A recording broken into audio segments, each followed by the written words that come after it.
ডাকসু নির্বাচনে ভোট গ্রহণ 11ই মার্চ। দলীয় স্বার্থের বাইরে জনবান্ধব প্রতিনিধি চান শিক্ষার্থীরা। তরুণ নেতৃত্ব পাবে ভবিষ্যৎ বাংলাদেশ, মত শিক্ষকদের। ঢাকা উত্তর সিটি কর্পোরেশন উপনির্বাচনে ইভিএম ব্যবহারের পরামর্শ বিশেষজ্ঞদের। বিচক্ষণতার সঙ্গে যোগ্য প্রার্থী বাছাইয়ে রাজনৈতিক দলগুলোর প্রতি আহ্বান। তাবলিগ জামাতের বিবদমান দুপক্ষে সমঝোতা। ফেব্রুয়ারিতে একসঙ্গে বিশ্ব ইজতেমা, জানালেন স্বরাষ্ট্রমন্ত্রী। আর কোনো বিভাজন নেই, বললেন দুপক্ষের সমন্বয়ক। চলতি বছরই শেষ হচ্ছে গাজীপুরের বঙ্গবন্ধু হাইটেক সিটির অবকাঠামোগত উন্নয়ন কাজ। স্বল্প পরিসরে পণ্য তৈরি শুরু, শিগগিরই হবে হার্ডওয়্যার উৎপাদন। এবং নানা সমস্যায় জর্জরিত ময়মনসিংহ রেলওয়ে জংশন স্টেশন। রাতে প্রায়ই নেশাখোর ছিনতাইকারীর কবলে পড়ার অভিযোগ যাত্রীদের।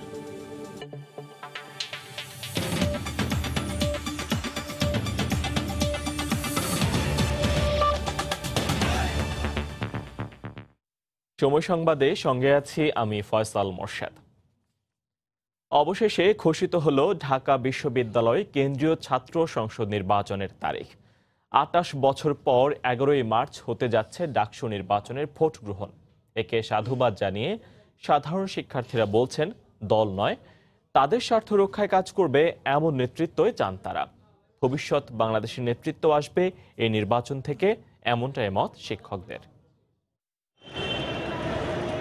অবশেষে অনুষ্ঠিত হতে যাচ্ছে ঢাকা বিশ্ববিদ্যালয়ের ছাত্র সংসদের নির্বাচন। ঢাকা বিশ্ববিদ্যালয়ের তরফ থেকে বুধবার পাঠানো এক প্রেস বিজ্ঞপ্তিতে বলা হয়, নির্বাচনের গঠনতন্ত্রের 8-এর ই ধারা অনুযায়ী ডাকসুর সভাপতি হিসেবে উপাচার্য 11ই মার্চ নির্বাচনের তারিখ নির্ধারণ করেন।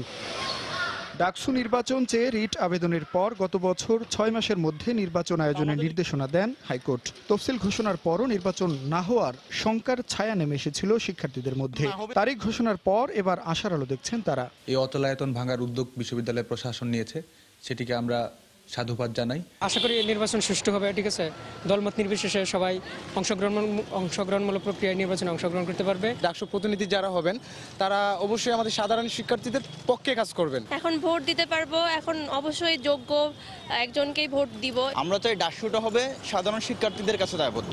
শিক্ষকরা বলছেন, এখান থেকে নির্বাচিত নেতারাই ভবিষ্যৎ বাংলাদেশের নেতৃত্বভার গ্রহণ করবেন। এ লক্ষ্যে বিশ্ববিদ্যালয় প্রশাসন সর্বাত্মক প্রস্তুতি নিচ্ছে বলেও জানান তিনি। বিশ্ববিদ্যালয় থেকে এমন নেতৃত্ব প্রতিষ্ঠিত হোক যারা আগামী দিনে বাংলাদেশের নেতৃত্ব গ্রহণ করবে। বর্তমান সরকারের সকল সহযোগিতা এবং বিশ্ববিদ্যালয়ের প্রশাসনের পরিপূর্ণ আন্তরিকতায়, পাশাপাশি ঢাকা বিশ্ববিদ্যালয়ের ক্রিয়াশীল সকল ছাত্র সংগঠনের সহযোগিতায় এই ডাকসু নির্বাচনকে অনুষ্ঠিত করার জন্য বিশ্ববিদ্যালয় কর্তৃপক্ষ ইতিমধ্যে সমস্ত পদক্ষেপ গ্রহণ করেছে। ঘোষিত তারিখ অনুযায়ী 11 মার্চ সকাল 8টা থেকে দুপুর 2টা পর্যন্ত ডাকসু ও হল সংসদ নির্বাচনে ভোট গ্রহণ অনুষ্ঠিত হবে। জুনায়েদ আল হাবিব, সময় সংবাদ, ঢাকা।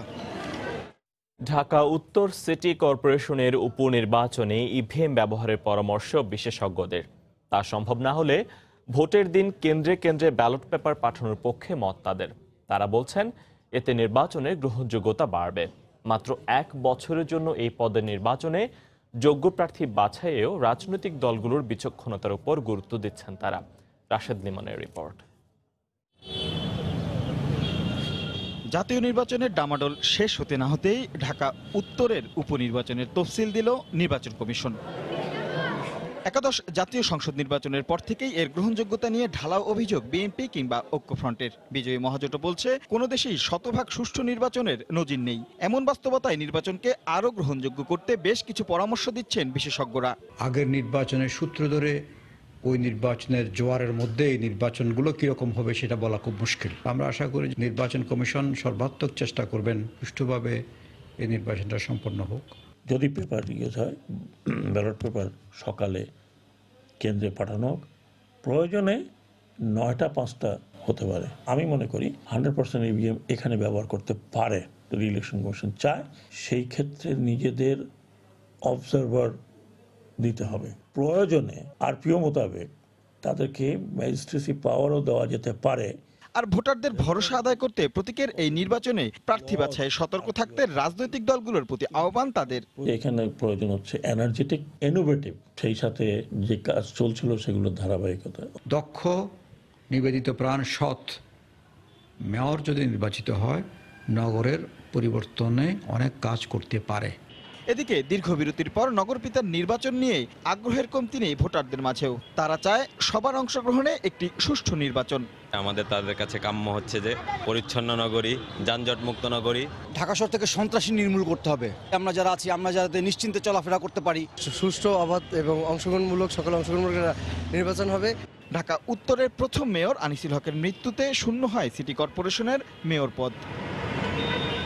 যদিও খুব বেশি সময় হাতে থাকবে না 28 ফেব্রুয়ারির এই উপনির্বাচনে নির্বাচিত মেয়রের হাতে, তারপরও সাধারণ মানুষের প্রত্যাশা স্বল্প সময়ে তাদের সমস্যাগুলো দ্রুত চিহ্নিত করে তা অগ্রাধিকার ভিত্তিতে সমাধান করতে পারবে এমন একজনকেই নগরপিতা হিসেবে বেছে নেবেন তারা। রাশেদ লিমন, সময় সংবাদ, ঢাকা। তাবলিগ জামাতের বিবদমান দুপক্ষের সমঝোতায় ফেব্রুয়ারিতে অনুষ্ঠিত হতে যাচ্ছে বিশ্ব ইজতেমা। তবে মাওলানা সাদ কান্ধলভি অংশ নিচ্ছেন না বলে জানিয়েছেন স্বরাষ্ট্রমন্ত্রী। গতকাল তাবলিগ জামাতের দুপক্ষের বিশিষ্ট আলেমদের সঙ্গে দীর্ঘ বৈঠক শেষে তিনি একথা জানান। এদিকে দুপক্ষের সমন্বয়ক জানিয়েছেন তাবলিগ জামাতে আর কোনো বিভাজন নেই। টঙ্গীর তুরাগ নদের তীরে প্রতি বছর জানুয়ারি মাসে অনুষ্ঠিত হয় মুসলিম উম্মার দ্বিতীয় বৃহত্তম জমায়েত বিশ্ব ইজতেমা। তাবলিগ জামাতের দুপক্ষের মধ্যে নেতৃত্বের কোন্দলকে ঘিরে চলতি বছর জানুয়ারিতে ইজতেমার আয়োজনে নিষেধাজ্ঞা আসে সরকারের তরফ থেকে। তাবলিগ জামাতের অন্যতম শীর্ষ নেতা ভারতের তাবলিগ মার্কাজের মাওলানা সাদ কান্দলভির অনুসারীদের সাথে গত বছরের 1 ডিসেম্বর ইজতেমা মাঠের নিয়ন্ত্রণ নিয়ে বিবাদে জড়ায় আরেকটি পক্ষ। তুমুল সংঘর্ষে প্রাণও হারান একজন, আহত হন অর্ধশতাধিক মুসল্লি। দুই পক্ষের বিরোধ যখন তুঙ্গে তখন নিষ্পত্তি করতে তাদের এক টেবিলে আনে সরকার। গেল কয়েকদিনের দফায় দফায় বৈঠকের ধারাবাহিকতায় বুধবার বেলা 10টা থেকে স্বরাষ্ট্র মন্ত্রণালয়ে তাবলিগ জামাতের দুপক্ষকে নিয়ে 2.5 ঘন্টা বৈঠক করেন স্বরাষ্ট্রমন্ত্রী ও ধর্ম প্রতিমন্ত্রী। বৈঠক শেষে স্বরাষ্ট্রমন্ত্রী গণমাধ্যম কর্মীদের বলেন, দুই পক্ষের নেতাদের উপস্থিতিতেই মতবিরোধের অবসান ঘটেছে। ফেব্রুয়ারির যে কোনো সময়ই অনুষ্ঠিত হবে বিশ্ব ইজতেমা। আগামী ফেব্রুয়ারি মাসের যে কোনো সময় আমাদের টঙ্গীতে বিশ্ব ইজতেমাতে যেটা হয়ে থাকে সেই ইজতেমাটাই হবে এবং সেই ইজতেমাতে দুই পক্ষই একত্রে ইজতেমাটা করবে, একসঙ্গে ইজতেমাটা করবে। মাওলানা সাদ কান্দলভি এবারের ইজতেমায় অংশ নিচ্ছেন না জানিয়ে স্বরাষ্ট্রমন্ত্রী বলেন, নিরাপত্তা নিশ্চিতে প্রয়োজনে সেনাবাহিনীর সহায়তা নেওয়া হবে। তাবলিগ জামাতের সম্পূর্ণ নিরাপত্তার ব্যবস্থাটা আমাদের নিরাপত্তা বাহিনী এবং প্রয়োজন বিশেষে সেনাবাহিনীও সহযোগিতা করেন, সেইটা থাকবে।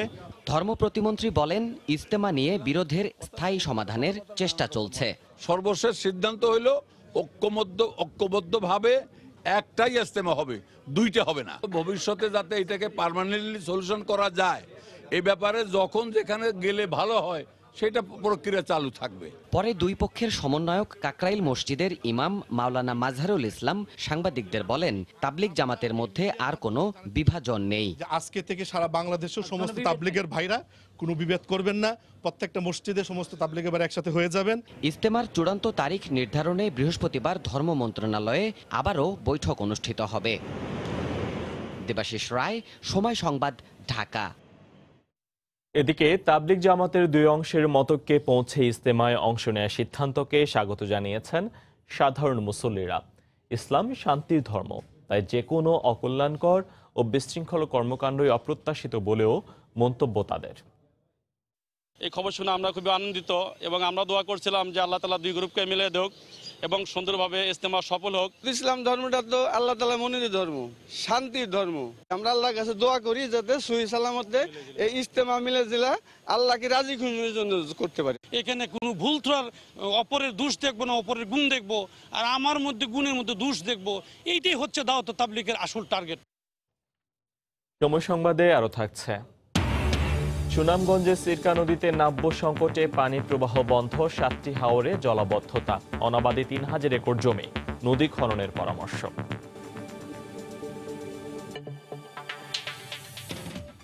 বসানো হলো পদ্মা সেতুর 6ষ্ঠ স্প্যান। গতকাল নদীর জাজিরা প্রান্তের 3637 নম্বর পিলারে বসানো হয় এই স্প্যান। এতে দৃশ্যমান হলো 900 মিটার সেতু। নতুন স্প্যান বসানোয় উচ্ছ্বসিত সেতুর দুই পাড়ের মানুষ। প্রকল্প পরিচালক বলছেন, এখন বাড়তি জনবল ও যন্ত্রপাতি দিয়ে বাড়ানো হবে কাজের গতি। প্রকল্প এলাকা থেকে সাইফুল ইসলামের ছবিতে এহসান জুয়েলের রিপোর্ট।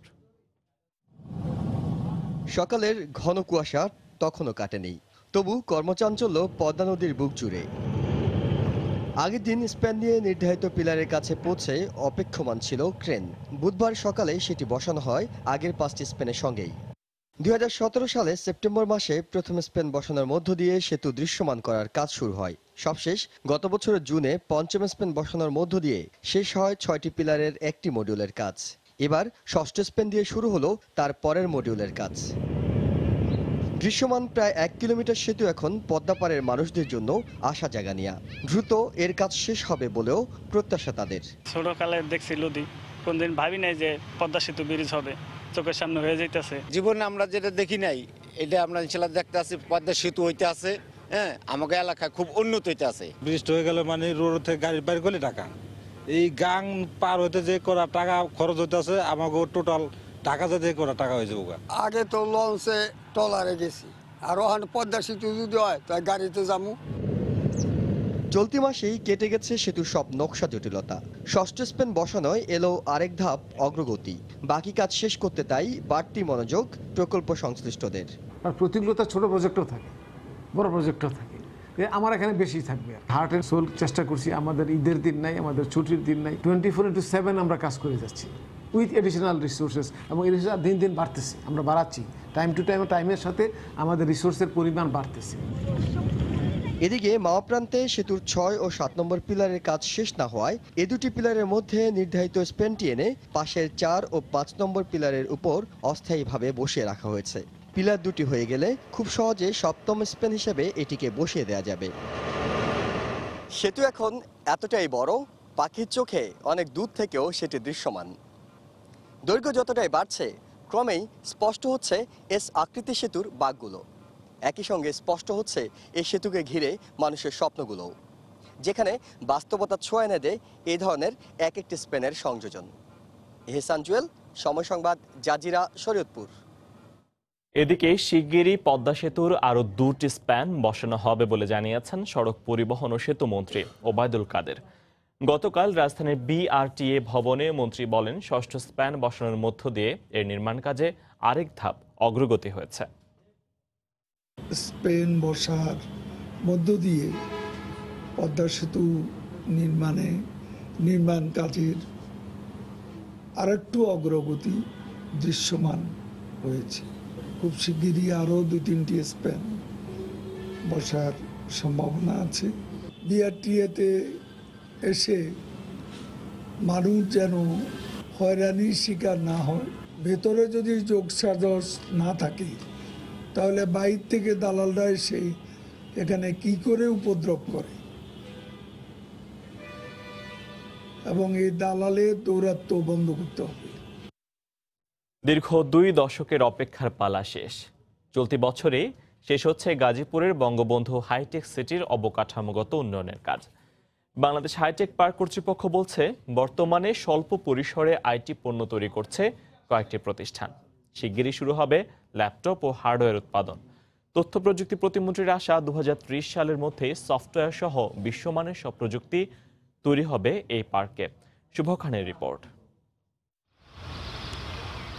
বাংলাদেশকে তথ্য প্রযুক্তির বৈশ্বিক গন্তব্য হিসেবে তুলে ধরতে 1999 সালে হাইটেক পার্ক স্থাপনের সিদ্ধান্ত নেওয়া হয়, কিন্তু রাজনৈতিক পট পরিবর্তন ও আমলাতান্ত্রিক জটিলতায় পেরিয়ে যায় অনেকটা সময়। অবশেষে 2008 সালে ক্ষমতাসীন আওয়ামী লীগ সরকারের প্রথম মেয়াদে হাইটেক পার্ক নির্মাণ কাজে গতি আসে। বর্তমানে কালিয়াকৈরে 5টি ব্লকে 355 একর জমির ওপর গড়ে উঠছে বঙ্গবন্ধু হাইটেক সিটি। দ্রুত গতিতে এগিয়ে চলছে বিশ্বের 8ম বৃহত্তম ডাটা সেন্টারের নির্মাণ কাজ। সার্বক্ষণিক বিদ্যুৎ সুবিধা দিতে স্থাপন করা হয়েছে 33,000 ভোল্টেজ ক্ষমতা সম্পন্ন সাবস্টেশন। নির্মিত হয়েছে বিশেষ রেল স্টেশন। এগিয়ে চলছে বেসরকারি প্রতিষ্ঠানের অবকাঠামো নির্মাণ কাজ। প্লট বরাদ্দ দেওয়া হচ্ছে উদ্যোক্তাদের। 3.5 একর একটা প্লট আমরা আপাতত নিয়েছি। আলটিমেট টার্গেট হবে 5 থেকে 7 লক্ষ মোবাইল ফোন আমরা মাসে অ্যাসেম্বলি করতে পারবো। ডিজিটাল অ্যাডভার্টাইজমেন্ট আমাদের আছে, সেটা এখানে নিয়ে আসার প্ল্যান আছে। ই কমার্স, তারপর আমাদের বিভিন্ন প্ল্যাটফর্ম ডেভেলপমেন্ট হচ্ছে। গ্রুপ লেভেলে অনেকগুলো সার্ভিস কিন্তু আমরা এখানে নিয়ে আসার চিন্তা ভাবনা করছি। বর্তমানে 18টি দেশি বিদেশি প্রতিষ্ঠান হাইটেক পার্কে বিনিয়োগ করেছে বলে জানিয়েছেন তথ্য ও যোগাযোগ প্রযুক্তি প্রতিমন্ত্রী। 19-এর মধ্যে আমাদের সরকারের পার্ক কাজগুলো শেষ হয়ে যাবে, আর 30-এর মধ্যে আমাদের এই পার্ক যখন পূর্ণাঙ্গ রূপে ফাংশনাল হবে। হাইটেক পার্কে বিনিয়োগে উদ্যোক্তাদের জন্য রয়েছে প্রণোদনা ও কর সুবিধা। নানা চড়াই উতরাই পেরিয়ে অবশেষে আলোর মুখ দেখছে বঙ্গবন্ধু হাইটেক সিটি। বর্তমানে এই পার্কে উৎপাদিত আইওটি পণ্য রপ্তানি হচ্ছে সৌদি আরব সহ বিশ্বের কয়েকটি দেশে।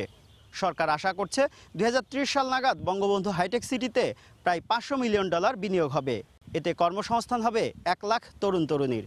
শুভ খান, সময় সংবাদ, কালিয়াকৈর, গাজীপুর। নিরাপত্তাহীনতা, অপেক্ষমান যাত্রীদের বসার স্থানে স্বল্পতা, পরিচ্ছন্নতার অভাবসহ নানা সমস্যায় জর্জরিত ময়মনসিংহ রেলওয়ে জংশন স্টেশন।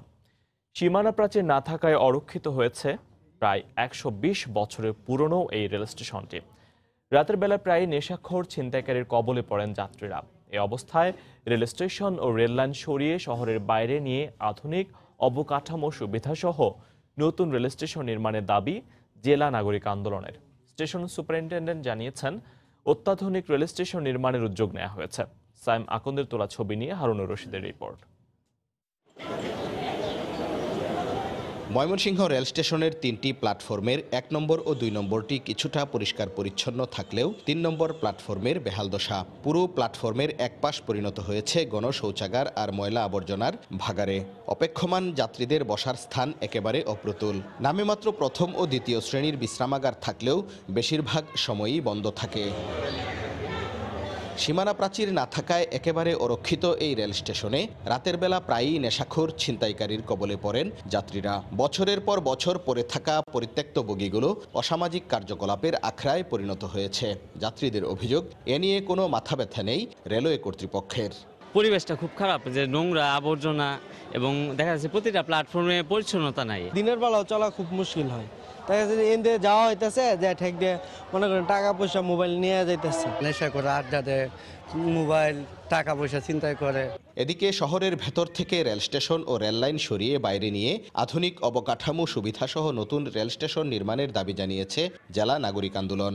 আশা করি নতুন সরকার এসেছে, নতুন রেলমন্ত্রী এসেছে, নিশ্চয়ই তারা এটা খুব তাড়াতাড়ি এখান থেকে রেল স্টেশন এবং রেল লাইনটি সরিয়ে নিয়ে ময়মনসিংহবাসীকে স্বস্তি দিবে। বিদ্যমান সমস্যাগুলো সমাধানের চেষ্টার কথা জানিয়ে স্টেশন সুপারিনটেন্ডেন্ট জানান, রেল স্টেশনটি অত্যাধুনিকভাবে নির্মাণের উদ্যোগ নেওয়া হয়েছে। আমাদের এই স্টেশনটি আধুনিকায়নের একটা পরিকল্পনা আছে। এই ময়মনসিংহ জংশন স্টেশন হয়ে যাদবপুর থেকে জামালপুর পর্যন্ত ডুয়েল গেজ ডাবল লাইন হওয়ার পরিকল্পনা চলছে। এটা খুব দ্রুত বাস্তবায়নের পথে এগোচ্ছে। 1898 সালে চালু হওয়া এই রেল স্টেশনটি দিয়ে প্রতিদিন 14টি আন্তনগর, 12টি মেইল ও 8টি কমিউটার সহ মোট 68টি ট্রেন চলাচল করে। হারুনুর রশিদ, সময় সংবাদ, ময়মনসিংহ। সুনামগঞ্জে সিরকা নদীতে নাব্য সংকটের কারণে পানি প্রবাহ বন্ধ হয়ে যাওয়ায় 7টি হাওরে দেখা দিয়েছে জলাবদ্ধতা। এতে অনাবাদী রয়েছে 3000 একর জমি। সমস্যা সমাধানে নদী খননের তাগিদ দিলেন জেলার কৃষি কর্মকর্তা। তবে পানি উন্নয়ন বোর্ডের কর্মকর্তার দাবি, মৎস্যজীবীরা তাদের লাভের জন্য নদীতে বাঁধ দিয়ে পানি আটকে রেখে এই সমস্যা সৃষ্টি করছে। সুনামগঞ্জ প্রতিনিধি হিমাদ্রি শেখর ভদ্রের তথ্য ছবি নিয়ে রিপোর্ট। সদর ও দক্ষিণ সুনামগঞ্জ উপজেলার সিরকা নদীতে নাব্য সংকটের কারণে ফুরজাকুশি হাওর, ডাকুয়ার হাওর, আলিমুকুর হাওর সহ ছোট বড় 7টি হাওরে জলাবদ্ধতা সৃষ্টি হয়েছে। এতে মাগুরা, হুসেননগর, চাঁদপুর সহ 10টি গ্রামের কয়েক হাজার কৃষক 3000 একর জমিতে বোরো ধান আবাদ করতে পারছেন না। কৃষকদের অভিযোগ, বেশ কয়েক বছর যাবৎ এ সমস্যা চলতে থাকলেও কোনো উদ্যোগ গ্রহণ করেনি পানি উন্নয়ন বোর্ড। কয়েকটা হাওর, বিশেষ করে ফুরজাকুশি হাওরটা জলাবদ্ধতা সবসময় থাকে। পানি আটকে গেছে, এখন আমরা ক্ষেত কৃষি করতে পারি না, বড় কষ্টের মাঝে আছি। নদীর তলদেশে কয়েকটি জায়গায় উঁচু হওয়ায় জলাবদ্ধতা সৃষ্টি হয়েছে, যা নদী খননের মাধ্যমে সমাধান সম্ভব বলে মনে করেন কৃষি বিভাগের কর্মকর্তা। কিছু কিছু জায়গায় নদীর তলদেশ উঁচু হয়ে যাওয়ায় হাওরের পানিটা নামতে সমস্যা হচ্ছে। যদি নদীগুলো সঠিক সময়ে খনন করা হয় তাহলে এই জমিগুলি চাষাবাদের আওতায় আসবে। তবে জেলার পানি উন্নয়ন বোর্ডের নির্বাহী প্রকৌশলীর দাবি, মৎস্যজীবীরা তাদের লাভের জন্য নদীতে বাঁধ দিয়ে পানি আটকে রেখে সমস্যা সৃষ্টি করছে। এক জায়গায় পানি নেমে যাচ্ছে, আরেক জায়গায় পানি নেমে যাচ্ছে না। এটা সম্পূর্ণ লোকাল কনফ্লিক্ট এবং ইন্টারেস্ট এবং মৎস্য এবং কৃষির সাথে এই ডিফারেন্সটা থাকার কারণে যারা মৎস্য চাষ করতেছে তারা সবসময় চায় এই পানিটাকে আটকে রেখে যাতে এখানে মৎস্য চাষ করা যায়, আর কৃষক সবসময় চায় যাতে এই পানিটা বের করে দিয়ে সে আপনার ওই ধান চাষ করতে পারে। 25 কিলোমিটার দীর্ঘ সিরকা নদীর বিভিন্ন স্থানে 10 কিলোমিটার জায়গা পলি ভরাট হয়ে পানি প্রবাহ বন্ধ হয়ে গেছে। সময় সংবাদ, সুনামগঞ্জ। পুলিশের ওপর হামলার মামলায় হাইকোর্ট থেকে 6 সপ্তাহের আগাম জামিন পেলেন প্রতিবন্ধী তারা মিয়া। তদন্তে গাফিলতি থাকলে পুরো মামলা প্রশ্নবিদ্ধ হয় এমন মন্তব্য করে আইনজীবীরা বলছেন, দায়ীদের বিরুদ্ধে ব্যবস্থা নেয়ার পাশাপাশি এই বিষয়ে আরও সতর্ক হওয়া উচিত। যদিও সুনামগঞ্জের জামালগঞ্জ থানার ভারপ্রাপ্ত কর্মকর্তা আবুল হাশেম জানিয়েছেন, পুলিশের ওপর হামলার ঘটনার সময় তারা মিয়া উপস্থিত ছিলেন। প্রতিবন্ধী তারা মিয়ার মামলার এজাহারে বলা হয়েছে, গত 28 ডিসেম্বর সুনামগঞ্জের জামালগঞ্জ থানার ভীমখালী ইউনিয়নে আসামি ধরতে যায় পুলিশ। বিএনপির শতাধিক নেতাকর্মী দেশীয় অস্ত্র নিয়ে পুলিশের ওপর হামলা করে, ছিনিয়ে নেয় আসামিকে। এতে পুলিশের একজন এসআই গুরুতর আহত হন। এ ঘটনায় 52 জনকে আসামি করে মামলা করে পুলিশ। এ মামলায় তারা মিয়াকে আসামি করার ঘটনা আলোচনার জন্ম দিয়েছে। হকি স্টিক চাপাতি নিয়ে তিনি হামলা করতে পারেন কিনা এমনও প্রশ্ন উঠেছে। এরই মধ্যেই বুধবার উচ্চ আদালত থেকে জামিন পেলেন তিনি। আমারে কইছে আমি মারছি, আমার লাগাই দিয়েছে, আমি 37 নম্বর আসামি। আমি কি মারতে পারিনি ভাই, আমি প্রতিবন্ধী মানুষ, আমি বাড়িতে না গরো না, আমি সাহায্য গানিত গায়ে গায়ে আসলাম। আমি এখান থেকে মুক্তিটা চাই, আমি অত্যন্ত খুশি হইব। যদিও জামালগঞ্জ থানা পুলিশের দাবি হামলায় সরাসরি সম্পৃক্ত ছিলেন এই ব্যক্তি। ওনার একটা হাতে সমস্যা, কিন্তু আরেক হাত অত্যন্ত সচল হতো, আপনার ব্যবসা বাণিজ্য করে চলাফেরা করে, সবই তো ঠিক আছে। তার মানে আপনারা বলতে যাচ্ছেন যে মামলাটা যথার্থই হয়েছে? অবশ্যই, জি, মামলা যথার্থ হয়েছে, ও পথে ছিল। আইন বিশেষজ্ঞরা বলছেন, তদন্তে ত্রুটি থাকলে পুরো মামলায় প্রশ্নবিদ্ধ হয়। ভবিষ্যতে আরো সতর্ক হওয়ার পরামর্শ তার। যারা এই ঘটনার সাথে জড়িত তাদের বিরুদ্ধে যেমন ফৌজদারি ব্যবস্থা নেওয়া যায়, তেমনি আবার মৌলিক অধিকার খর্ব হওয়ার কারণে সেই প্রোটেকশনের জায়গাটাও চাওয়া যায় এবং ক্ষতিপূরণের মামলাও কিন্তু একইভাবে করা সম্ভব, যদিও মামলাটা এখনো বিচারাধীন মামলা। এ ধরনের ঘটনায় আইন শৃঙ্খলা রক্ষা বাহিনী এবং সরকারের ভাবমূর্তি ক্ষুণ্ণ হতে পারে বলেও মনে করেন আইনজীবীরা। আফজাল হোসেন, সময় সংবাদ, ঢাকা। রাজধানীতে ঢাকা মেট্রোপলিটন পুলিশের চলমান ট্রাফিক শৃঙ্খলা পক্ষের খবর জানাতে বাংলা মোটর এলাকা থেকে যোগ দিচ্ছেন সহকর্মী এহসানুল হক শাওন।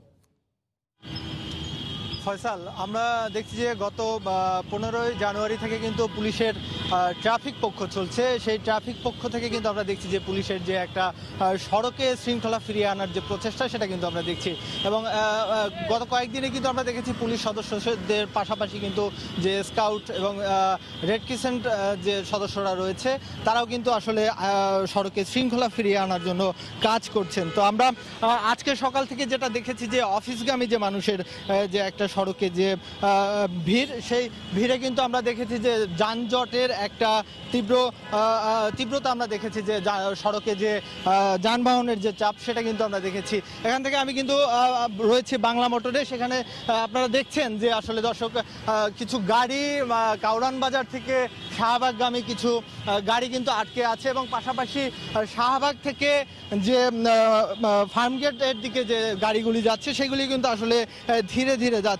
তো পুলিশ সদস্যরা কিন্তু আসলে ম্যানুয়ালি কিন্তু চেষ্টা করে যাচ্ছেন যে সড়কের যে শৃঙ্খলা, পাশাপাশি যারা পথচারী রয়েছেন তাদেরকেও আসলে নিরাপদে সড়ক পারাপারের জন্য তারা বলছেন। পাশাপাশি যে গাড়িগুলি রয়েছে, সেই গাড়িগুলিও আসলে যে শৃঙ্খলিতভাবে যাতে চলাচল করে, সেটাও কিন্তু তারা আসলে চেষ্টা করে যাচ্ছেন। তো আমি পথচারী যারা রয়েছে তাদের সঙ্গে কথা বলেছি এবং পুলিশ সদস্যদের সঙ্গেও আসলে কথা বলেছি। তারা বলেছেন যে আসলে সড়কে শৃঙ্খলা ফিরিয়ে আনতে যেমন প্রচারণা দরকার, এবং পথচারী এবং চলাচলকারীদের যেমন সচেতনতা থাকা দরকার, তেমনি আসলে সবারই আইন শৃঙ্খলা, যে সড়কের যে শৃঙ্খলার যে আইন রয়েছে, সেটিও আসলে মেনে চলা দরকার। পাশাপাশি এই সড়কে যেমন সিগন্যাল বাতিগুলি রয়েছে, সেই বাতিগুলি আসলে সচল করা উচিত। তারা বলছেন যে আসলে 1.5 যুগ ধরে কিন্তু আসলে এই সড়কের সিগন্যাল যে বাতিগুলি রয়েছে, সেগুলি কিন্তু আসলে সচল না। তো সেগুলি সচল করার পাশাপাশি আসলে যাতে প্রচারণার দিকে আসলে সচেতনতার দিকে জোর দেওয়া যায়, সেটাই আসলে কিন্তু তারা বলছেন। তো ফয়সাল, এই ছিল সড়কের খবরাখবর আমার কাছ থেকে। সড়কে শৃঙ্খলা ফিরিয়ে আনতে রাজধানীতে চলা ট্রাফিক পক্ষের খবর নিয়ে আমাদের সঙ্গে বাংলা মোটর এলাকা থেকে সরাসরি যুক্ত হয়েছিলেন সহকর্মী এহসানুল হক শাওন। হিলি স্থলবন্দরে আমদানি করা ভারতীয় পণ্য আসে ফারাক্কা ব্রিজের উপর দিয়ে, কিন্তু সম্প্রতি ব্রিজ সংস্কারের কাজ শুরু হওয়ায় ভারত সরকার এ পথে ভারী যান চলাচলে নিষেধাজ্ঞা আরোপ করেছে। এতে আমদানি রফতানি কমে যাওয়ায় ক্ষতিগ্রস্ত হচ্ছেন ব্যবসায়ীরা। কমে গেছে বন্দরের রাজস্ব আদায়ও। হিলি প্রতিনিধি শফিকুল ইসলাম শফিকের পাঠানো তথ্য ছবিতে ডেস্ক রিপোর্ট। দেশের উত্তরের স্থলবন্দর হিলির সাথে ভারতসহ বাংলাদেশের বিভিন্ন এলাকার সড়ক যোগাযোগ ব্যবস্থা ভালো হওয়ায় আমদানি রপ্তানি কার্যক্রম গেল কয়েক বছর ধরেই বাড়ছে। কিন্তু হঠাৎ করে ভারতের অংশে ফারাক্কা ব্রিজের সংস্কার কাজ শুরু হওয়ায় দেশটির সরকার ভারী যান চলাচলে নিষেধাজ্ঞা দিয়েছে। এতে কমে গেছে আমদানি। এক মাস আগেও এ বন্দরে ভারত থেকে প্রতিদিন গড়ে 2 শতাধিক পণ্যবাহী ট্রাক প্রবেশ করলেও তা বর্তমানে নেমে এসেছে 60 থেকে 65-তে। আমাদের এই 10 চাকা 14 চাকা গাড়িগুলো আসতে পারতেছে না, এই জন্য 6 চাকা গাড়িতে আনতে হচ্ছে, এক গাড়ির মাল 3 গাড়িতে আনতে হচ্ছে। এই কারণে আমাদের অনেক খরচ বৃদ্ধি পেয়েছে। আর এই খরচ বৃদ্ধি পাওয়ার কারণে আমাদের পাথরের দাম 250 থেকে 300 টাকা পার টনে বেড়ে গেছে। আমদানি রপ্তানি কমে যাওয়ায় অনেকটা বেকার হয়ে পড়েছেন স্থলবন্দরে কাজ করা শ্রমিক ও C&F কর্মীরা। হিলিপোর্টে আগে আমার ভালোই গাড়ি ঢুকতেছিল, এখন গাড়ি কম ঢোকে, এতে আমাদের কামাই কাজ খুব কম। হঠাৎ করে পাথর কমে যাওয়াতে বাংলা গাড়ি কমে গেছে, ইন্ডিয়ান গাড়ি কমে গেছে, যার কারণে ব্যবসা নাই। মালিক মহাজন ঠিক মতো পয়সা দেয় না। আমরা প্রতি গাড়িতে পার বিলিমেন্টি অনুযায়ী পয়সা রোজগার করতাম। আমদানি কমে যাওয়ায় কমেছে স্থলবন্দরের রাজস্ব আদায়ও। ভারতে ফারাক্কা ব্রিজ মেরামত হওয়ার কারণে গাড়ি ঘোড়ার সংখ্যাটা কমে গিয়েছে। এই গাড়ি ঘোড়া কম প্রবেশ করার কারণে সরকার যেমন রাজস্ব থেকে বঞ্চিত হচ্ছে, পানামা পোর্টও তাদের নিজস্ব আয় থেকে বঞ্চিত হচ্ছে। হিলি স্থলবন্দরের কাস্টমস সূত্রে জানা যায়, জাতীয় রাজস্ব বোর্ড এ বন্দরের জন্য 3 মাসে 92 কোটি 29 লাখ টাকা রাজস্ব আদায়ের লক্ষ্যমাত্রা নির্ধারণ করলেও আদায় হয়েছে মাত্র 34 কোটি 30 লাখ টাকা। সময় সংবাদ, হিলি। বাংলাদেশের সব বন্দরে আমদানির পর পণ্যের শুল্ক কর পরিশোধ করতে হলেও সাতক্ষীরা বন্দরে আগাম শুল্ক দিতে হয়। অন্যদিকে রাস্তাঘাটের বেহাল দশা, নেই কোনো ট্রাক টার্মিনাল। এতে দিন দিন আমদানিকারকরা এ বন্দর ব্যবহারে আগ্রহ হারাচ্ছেন, ফলে রাজস্ব আদায় হ্রাস পাচ্ছে। অবশ্য বন্দর কর্তৃপক্ষ বলছেন, ট্রাক টার্মিনালের জন্য জমি অধিগ্রহণের কাজ চলছে। সাতক্ষীরা থেকে মমতাজ আহমেদ বাপির পাঠানো তথ্য ছবি নিয়ে রিপোর্ট। 1996 সালের 15 মে সাতক্ষীরার ভোমরা শুল্ক স্টেশনে যাত্রা শুরু হয়। হাঁটি হাঁটি পা পা করে রাজস্ব আদায় 2 কোটি টাকা থেকে 800 কোটি টাকায় উন্নীত হয়েছে। ভারতের কলকাতা থেকে সবচেয়ে কম দূরত্বের এই বন্দরের উজ্জ্বল সম্ভাবনা থাকলেও 23 বছরেও অবকাঠামোগত উন্নয়ন হয়নি। এখানে সরকারি ওয়্যার হাউস থাকার সত্ত্বেও দীর্ঘদিন ওয়্যার হাউসটা বন্ধ হয়ে আছে। স্থলবন্দর কর্তৃপক্ষ কর্তৃক যে সেবা দেওয়া হয়, তাছাড়া আমাদের কাছে বেশি সেবার জন্য অতিরিক্ত চার্জ আদায় করে। সব বন্দরের মতো এখানেও সমান সুযোগ দেওয়া হলে আমদানিকারকদের আগ্রহ বাড়বে বলে মনে করেন এই C&F নেতা। আমদানিকৃত মালামাল কাস্টম কর্তৃপক্ষের ওয়্যার হাউসে রেখে অ্যাসেসমেন্ট করে অ্যাসেসমেন্টের পরে আমরা ডিলটা দিলে আমাদের আমদানিকারকরা উপকৃত হবে। রাজস্ব হ্রাসের কথা স্বীকার করে নতুন অনুমোদিত 35টি পণ্য আমদানি শুরু হলে রাজস্ব ঘাটতি থাকবে না বলে জানান এই কর্মকর্তা। আমদানিকারকরা এই বন্দরে আমদানি করলে অবশ্যই আমরা সেটাকে আমাদের রেভিনিউ বাড়বে। অবশ্য সমস্যার সমাধানের আশ্বাস দিয়েছে বন্দর কর্তৃপক্ষ। বন্দর সম্প্রসারণের জন্য বন্দর কর্তৃপক্ষ একটা উন্নয়ন প্রকল্প হাতে নিয়েছে। বিশ্বব্যাংক এবং বাংলাদেশ সরকারের অর্থায়নে অনুমোদিত এই প্রকল্পের কাজ শীঘ্রই হবে। চলতি অর্থ বছরে এ বন্দরের রাজস্ব আদায়ের লক্ষ্যমাত্রা 1084 কোটি টাকা। এ পর্যন্ত 7 মাসে আদায় হয়েছে 525 কোটি টাকা। সময় সংবাদ, সাতক্ষীরা। চা উৎপাদনে গত বছর লক্ষ্যমাত্রা অর্জিত না হলেও এবার লক্ষ্যমাত্রা ছাড়িয়ে গেছে। আবহাওয়া অনুকূলে থাকা এই সফলতা, তবে সেচ যন্ত্রসহ চা সামগ্রী আমদানিতে সরকারি সহায়তা বাড়ালে উৎপাদন কয়েক গুণ বাড়বে বলে জানান ব্যবসায়ীরা। জেলা প্রতিনিধি শাহ ওলিদুর রহমানকে সঙ্গে নিয়ে আব্দুল আহাদের রিপোর্ট। ক্যামেরায় ছিলেন নওশাদ আহমেদ চৌধুরী।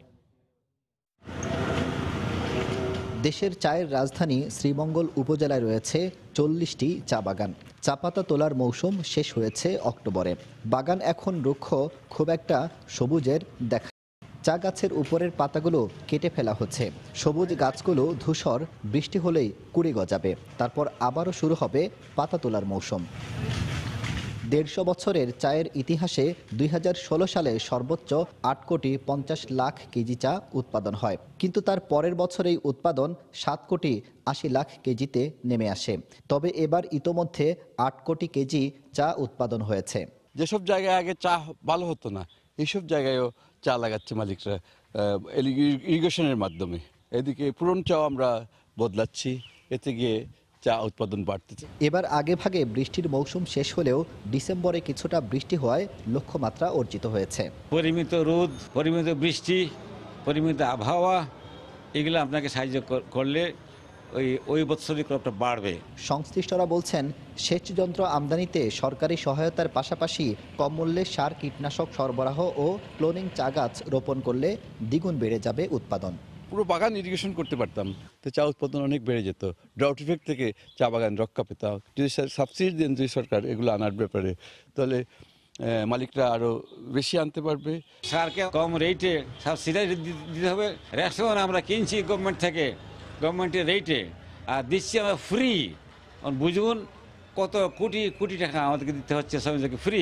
এখানে গভর্নমেন্ট থেকে সাহায্য আমাদের প্রয়োজন। স্বাধীনতার সময় দেশে চা বাগানের সংখ্যা ছিল 150টি। তখন 3 কোটি কেজির মতো চা উৎপাদন হতো। বর্তমানে চা বাগানের সংখ্যা দাঁড়িয়েছে 166টিতে। শ্রীমঙ্গলের বেশিরভাগ বাগানে চা গাছের বয়স 50 বছরের কাছাকাছি। এই গাছগুলো কেটে নতুন চারা রোপণ করলে বাড়বে চায়ের উৎপাদন, বলছে চা বোর্ড। আব্দুল আহাদ, সময় সংবাদ, শ্রীমঙ্গল, মৌলভীবাজার।